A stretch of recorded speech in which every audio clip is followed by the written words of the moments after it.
Apa bahan penyusun dari termos air dan bagaimana cara kerja dari termos air? Untuk mengetahuinya, mari kita ikuti pembelajaran kita kali ini.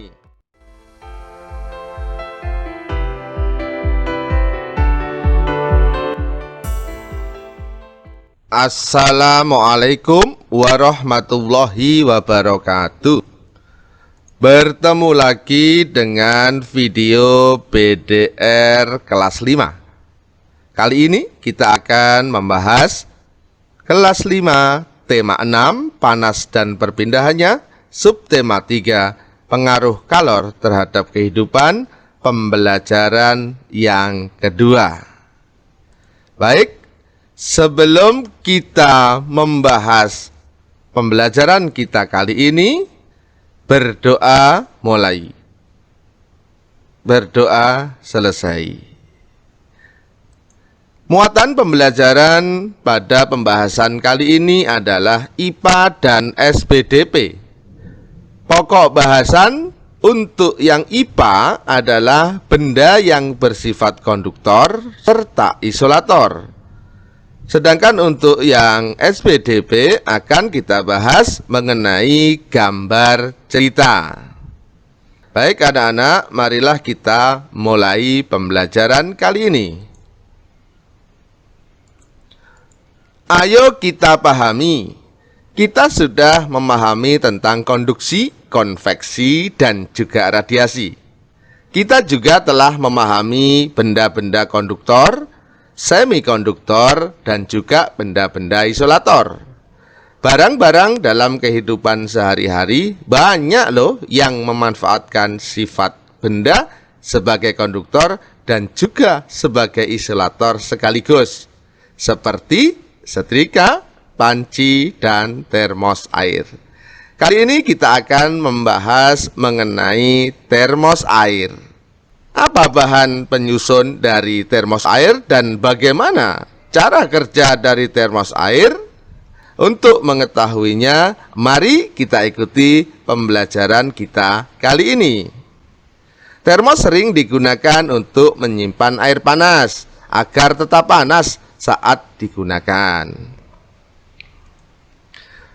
Gambar termos seperti yang ditampilkan ini. Termos biasanya berbentuk tabung seperti botol yang memiliki dinding berlapis. Dinding tabung termos bagian dalam terbuat dari kaca perak mengkilat yang dapat menyimpan cairan agar tetap memiliki suhu semula. Dalam termos juga terdapat ruang hampa sebagai isolator, tutup sumbat bagian atas termos, dan juga karet penahan kaca bagian bawah termos terbuat juga dari bahan isolator.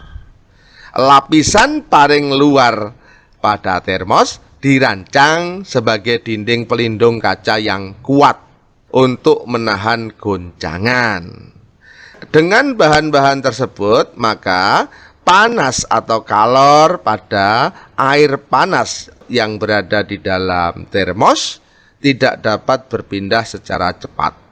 Dengan demikian, maka suhu air di dalam termos akan tetap panas. Itu tadi penjelasan mengenai termos air panas. Semoga dapat dipahami. Selanjutnya, kita waktunya menyelesaikan tugas 1. Ada 3 pertanyaan pada tugas 1. Khusus untuk yang nomor 3, kalian bisa mengamati benda-benda di rumah kalian. Kemudian menentukan sifat hantarannya, dan terakhir kalian tuliskan juga kegunaan dari benda tersebut. Sebagai contoh di sini ada kawat hanger baju. Sifat hantarannya karena ini terbuat dari logam, kawat, maka sifat hantarannya adalah konduktor. Kegunaannya apa? Sebagai tempat pakaian saat menjemur. Itulah tugas 1 dari muatan pembelajaran IPA anak-anak. Setelah selesai untuk muatan pembelajaran IPA, kita lanjutkan kepada muatan pembelajaran SPDP. muatan pembelajaran SPDB kali ini kita akan mempelajari mengenai gambar cerita. Gambar cerita adalah gambar yang menunjukkan kegiatan dalam suatu peristiwa. Gambar cerita sering kita temukan dalam buku-buku cerita, majalah, dan juga pada cover buku-buku pelajaran. Poster dan brosur juga sering disertai dengan gambar cerita supaya menarik. Dengan melihat gambar, maka kita bisa menebak serta mengerti maksud dari gambar itu secara mudah. Kita dapat mengembangkan secara bebas tuh cerita yang akan kita susun dari sebuah gambar cerita. Perhatikan contoh berikut. Di situ ada cover sebuah buku pelajaran dengan judul Cita-citaku. Gambar cerita itu berasal dari buku pelajaran. Kemudian kesan yang kita tangkap dari cover buku pelajaran tersebut adalah menceritakan gambar seorang guru yang sedang berdiskusi dengan 6 siswanya tentang cita-cita mereka.